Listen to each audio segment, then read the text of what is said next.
दो राष्ट्रीय पार्टियों के कार्यकर्ताओं के बीच आज हिंसक झड़प हुआ, जिसको लेके आज मनीष कश्यप से चर्चा करेंगे। क्या कहिएगा इस झड़प के देखिए, बारे में? पटना में कांग्रेस और बीजेपी के कार्यकर्ता आपस में लाठी लेके जो है, और उस लाठी में जो है पार्टी का झंडा लगा के जो है हिंसक झड़प की है। कहीं नहीं तो कहीं ये गलत है।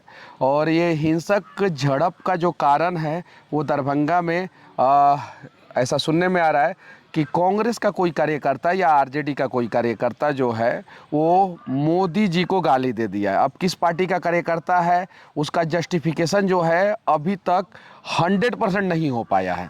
हालांकि कुछ जगहों पे बताया जा रहा है कि वो कांग्रेस का कार्यकर्ता था और मंच पे चढ़ के जो है उसने गाली दे दिया, और उसके बाद से जो है पटना का, बिहार का राजधानी पटना जो है वो दो पार्टियों के कार्यकर्ताओं के बीच अखाड़ा बन गया। गाली देना मोदी जी को क्या सही है? नहीं, सही नहीं है। और सोनिया गांधी को भी बहुत सारे लोग एंटीनो माइनो और ना जाने क्या क्या बोलते हैं कि क्लब में काम करती थी, बार में काम करती थी। वो भी गलत है, दोनों गलत है। मोदी जी को भी गाली देना गलत है, सोनिया गांधी के बारे में भी जो है अमर्यादित शब्दों का इस्तेमाल करना गलत है, और ऐसा नहीं होना चाहिए। लेकिन इसके बाद से जो हुआ वो कहीं नहीं तो कहीं ज़्यादा गलत हुआ। इससे जो है बिहार की छवि जो है वो खराब हो रही है, धूमिल हो रही है। अब बताइए, कुछ दिन पहले धर्मेंद्र प्रधान आए थे, उस समय जो है कांग्रेस और बीजेपी के कार्यकर्ता जो है आपस में उलझ गए, मारा पीटी करने लगे पटना की सड़कों पे। और उसके बाद से जो है पता चला कि नेशनल न्यूज़ चैनल पे जो है इसके बारे में चर्चा हो रहा है। तो इससे जो है बिहार का छवि कहीं नहीं तो कहीं जो है वो धूमिल होता है। ये जो कार्यकर्ता कल गाली दिया था, वोट अधिकार यात्रा को लेके जो कार्यकर्ता मंच से गाली दिया था, वो गिरफ्तार हो गया। देखिए, ये लोग संविधान की बात करते हैं, मानते संविधान को नहीं है। अब जिसने गाली दिया है उसके ऊपर आप लोगों ने FIR कर दिया, उसको गिरफ्तार करा दिया, वो जेल में चला गया। अब क्या चाहते हैं? अब मतलब कि यही ना हो सकता है कि जिसने गलत किया उसको न्यायालय सजा देगा। आपने केस कर दिया, न्यायालय सजा देगा। गलती किया वो, और आप जो है लाठी लेके निकल गए, सदाकत आश्रम में मारना पीटना शुरू कर दिया किसी और एक तरफ केस भी किए और नहीं, अब सोचिए, गलती किया कोई और मारपीट किसी और के साथ आप कर रहे हैं। उसमें बहुत लोग शायद सुनने में आ रहा है हॉस्पिटलाइज है। और ऐसा नहीं होना चाहिए, कहीं नहीं तो कहीं ये गलत है। अगर इस तरह से कांग्रेस के लोग अगर मोदी जी के साथ, मोदी के कार्यकर्ताओं के साथ अगर करते तो क्या, जिस तरह से नहीं, किसी के कार्यकर्ता के साथ मारपीट, राजनीति में हिंसक झड़प, अमर्यादित शब्दों का प्रयोग राजनीति में नहीं होना चाहिए। लेकिन 2014 के बाद राजनीति का स्तर धीरे धीरे जो है बहुत तेज गति से डाउन हुआ है, बहुत तेज गति से। एक समय अटल बिहारी वाजपेयी हुआ करते थे, उस समय राजनीति में मर्यादा का एक सीमा हुआ करता था। बिल्कुल। उसके पहले PV नरसिम्हा राव, मनमोहन सिंह के समय में भी थोड़ा सा सीमा लांघा गया। मनमोहन सिंह के बारे में बहुत कुछ बोला गया। मनमोहन सिंह ने कभी किसी को उल्टा सीधा नहीं बोला, लेकिन उनके बारे में बहुत कुछ बोला गया। अटल बिहारी वाजपेयी के समय में राजनीतिक मर्यादाएं रहती थी, उसके पहले राजनीतिक मर्यादाएं रहती थी। लेकिन 2014 के बाद से जब ये WhatsApp university, Facebook, social media, ये सारी चीज़ें आई, तो राजनीतिक मर्यादाओं के सीमा को जो है लांघा गया, बार बार इसे तार तार किया गया। और वर्तमान समय में सबसे ज़्यादा बदनाम जो है बिहार का हो रहा है। आप बताइए, बिहारी मजदूर को जो है बाहर कोई पीट देता है, कोई राजनीतिक पार्टियां जो है सड़क पे नहीं उतरती है। MK स्टालिन जो है हिंदी के बारे में क्या बोलते हैं, कोई राजनीतिक पार्टियां जो है काहे नहीं, जाके पीटना था तो भाजपा के कार्यकर्ताओं को इतना हिम्मत था तो जाके MK स्टालिन का बेटा जो है उदयनिधि स्टालिन, जो सनातन को डेंगू और मलेरिया से भी खतरनाक धर्म बताया था, उसको जाके पीटे ना। बिल्कुल पीट सकता है लोग, भाजपा के कार्यकर्ता लोग। राबड़ी देवी ने मोदी के बारे में क्या क्या नहीं बोला है। जाके जो है RJD के कार्यालय पे थोड़ा सा एक बार भाजपा के कार्यकर्ता लोग चढ़ के दिखा दे, एक बार खाली चढ़ के दिखा दे RJD के कार्यालय में। सम्राट चौधरी के पिता शकुनी चौधरी क्या बोले थे कि मोदी को गाड़ देंगे। आज वो तो भाजपा मोदी को गाड़ देंगे।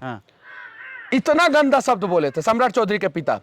क्या भाजपा के कार्यकर्ताओं को हिम्मत हुआ लाठी लेके जो है सम्राट चौधरी के पिता को पीटने की? नहीं, बिल्कुल नहीं हुआ। गाली दिया दरभंगा में कोई और, मारपीट कर रहे हैं आप पटना में। अरे यार, मारपीट करना है तो कम से कम दरभंगा में तो जाके मारपीट कीजिए। आप पटना में मारपीट कर रहे हैं क्यों? क्योंकि मुद्दा इन लोगों के पास नहीं है। विकास के नाम पे जो है ये लोग चर्चा नहीं करते हैं।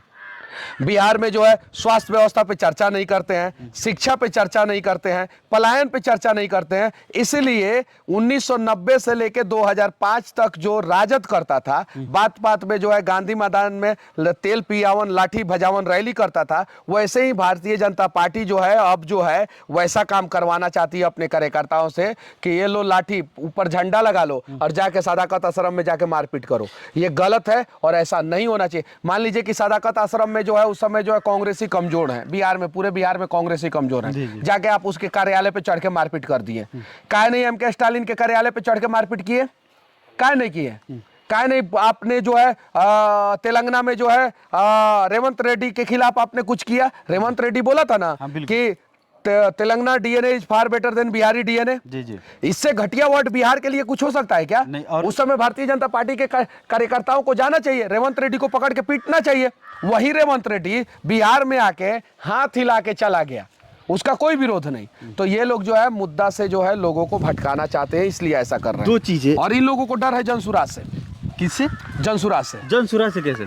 इसलिए कि जनसुराज का जैसे जैसे ग्राफ बढ़ रहा हाँ, है, बिल्कुल। जैसे जैसे ग्राफ बढ़ रहा है, नेशनल न्यूज चैनल ने 11% वोट शेयर जनसुराज का दिखाया है वर्तमान समय में। वर्तमान समय में। हालांकि उससे ज्यादा वोट शेयर है, हालांकि उससे ज्यादा वोट शेयर है, लेकिन 11% तक नेशनल न्यूज चैनल खुद पहुंचा दिया है। अभी चुनाव में जो है 60-65 दिन बाकी है, ये धीरे धीरे बढ़ेगा। प्रशांत किशोर जी की लोकप्रियता सीएम के रेस में जो है दूसरे नंबर पे है, 22% तक प्रशांत किशोर जी पहुंच गए। नेशनल न्यूज चैनल का मैं डेटा बता रहा हूं।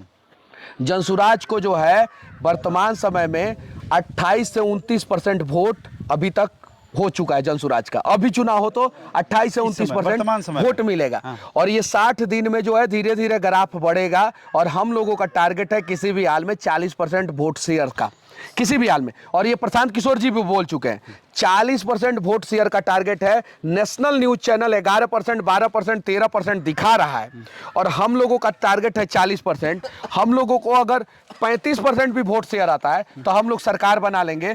इसलिए ये लोग डरे हैं कि बिहार के लोगों को मुद्दों से जो है भटका दिया जाए और बिहार के लोग जो है इन सब मुद्दों से भटक के जो है जनसुराज और मतलब कि बीजेपी और इसमें क्या राजद मतलब एनडीए और इंडी, हाँ, गठबंधन में लोग उलझ जाएं। लेकिन इन लोगों को नहीं पता है कि ऑप्शन जो है जनसुराज लोगों ने निकाल लिया है और इस बार जो है जनसुराज को लोग जिताएंगे। इसीलिए जो है इन लोगों में खलबली मचा है। इस तरह की घटनाओं को अंजाम अच्छा दे रहे ये हैं। बताइए, संविधान की बात कौन करता है? कांग्रेस वाले लोग। बिल्कुल। उनके कार्यकर्ता मोदी जी को गाली दे देते हैं मंच से। फिर संविधान की दुहाई की बात कौन करता है? बीजेपी वाले लोग। उनके कार्यकर्ता जो है जब मोदी जी को जिस आदमी ने गाली दिया उस आदमी की जब गिरफ्तारी हो गई तो फिर आप जाके जो है गाली देने वाला दरभंगा का, गिरफ्तारी हुई दरभंगा में, अब मारपीट आप कर रहे हैं पटना में। यानी आप निर्दोष लोगों के साथ मारपीट कर रहे हैं।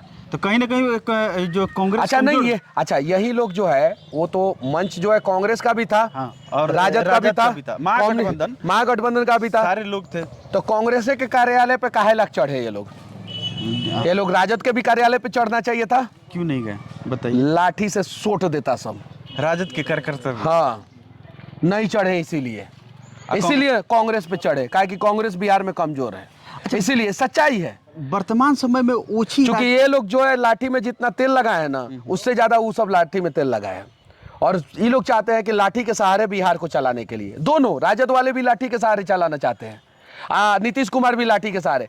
पूरे देश में पिछले 20 साल में सबसे ज्यादा लाठी जो है वो पटना की सड़कों पे चला है। आप उठा के देख लीजिए, आप नेट पे सर्च मारिए अमेरिका में कब लाठी चार्ज हुआ था, इंग्लैंड में कब लाठी चार्ज हुआ था, पता चलेगा कि नेट भी नहीं बता पा रहा है। लाठी चार्ज आप सर्च मारिएगा तो पटना चलेगा। नीतीश कुमार ने किसको नहीं पिटवाया है? बीजेपी के लोगों को नहीं पिटवाया। इतना मार पिटवाया था नीतीश कुमार जी ने बीजेपी के लोगों को कि बीजेपी का एक कार्यकर्ता जो है मर गए थे। हाँ, उसके बाद से राजद के नेताओं को जो है विधानसभा से जो है सीधे फेंकवा दिए, नीतीश कुमार सीधे फेंकवा दिए। तो ये स्थिति है। दो दल जो है वो राजद और जो भाजपा है वो लाठी के दम पर बिहार को चलाना चाहती है। तो दिलीप जायसवाल प्रदेश अध्यक्ष है। दिलीप जायसवाल ने कहा कि जाओ कांग्रेस के ऊपर हमला करो। वहीं दिलीप जायसवाल काहे नहीं बोले कि राजद के कार्यालय पे चढ़ जाओ? काहे कि दिलीप जायसवाल राबड़ी देवी के मुंह बोले भाई और तेजस्वी यादव के मुंह बोले मामा है। मैंने एनडीए नहीं चाहेगी कि मेरे भगीना पे हमला हो, दिलीप जायसवाल नहीं चाहेंगे कि उनके भगीना के कार्यालय पे हमला हो। उनके कार्यालय पे हमला नहीं हो। हाँ, इसलिए जो है बोले क्या, बीजेपी के कार्यालय से 50 मीटर की दूरी पे है राजद कार्यालय। कितना मीटर की दूरी पे? 50 मीटर की। 50 मीटर की। और बीजेपी के कार्यालय से कम 3 से 4 किलोमीटर की दूरी पे है कांग्रेस कार्यालय। 4 किलोमीटर दूर कांग्रेस कार्यालय में चले गए और 50 मीटर दूर जो है वो राजद के कार्यालय में ये लोग नहीं गए। चलिए, अच्छा, ये जो आप कह रहे हैं कि लाठी के दम पर महागठबंधन और एनडीए जो है बिहार को चलाना चाहती है, लाठी के दम पे लालू जी और नीतीश कुमार दोनों। तो लालू जी लाठी अपने कार्यकर्ताओं से चलवाते थे और नीतीश जी लाठी जो है पुलिस प्रशासन से चलवाते हैं। तो बिहार के जनता कहाँ जाए, बिहार के लोग कहाँ जाए? जनसुराज के साथ जाए, यही ऑप्शन है। जनसुराज लाठी नहीं चलो? नहीं, एकदम नहीं। किसी भी निर्दोष पे जो है कभी भी लाठी नहीं चलेगा, ये वादा रहा। और जिस दिन अगर किसी निर्दोष पे लाठी चल गया, निर्दोष व्यक्ति पे लाठी चल गया, इस्तीफा सबसे पहले मैं दूंगा। तो लाठियां तो दोषी और निर्दोष को थोड़ी देखती हैं। कैसे नहीं देखता है? आपको लाठी से कोई मार रहा है क्या? नहीं मार रहा है। लेकिन कोई अपराध करेगा तो उस पे लाठियां चलेंगी। अपराध जो करेगा उस पे तो चलेगा, लेकिन निर्दोष आदमी पे कभी भी लाठी नहीं चलेगा। तो अगर निर्दोष आदमी पे कभी भी लाठी चला तो हम लोग उसका विरोध करेंगे, ये वादा करते हैं। नहीं चलेगा एकदम। लोकतंत्र का मतलब होता है लोकतंत्र। यहाँ पे लोगों को जो है अधिकार दिया जाता है, विरोध भी लोग कर सकते हैं, सड़कों पे भी उतर सकते हैं, लेकिन बेवजह लाठी किसी के ऊपर नहीं चलना चाहिए। चलिए, बाकी इनके बातों से आप कितने सहमत हैं कमेंट करके जरूर बता दीजिएगा और वीडियो को शेयर कर दीजिएगा।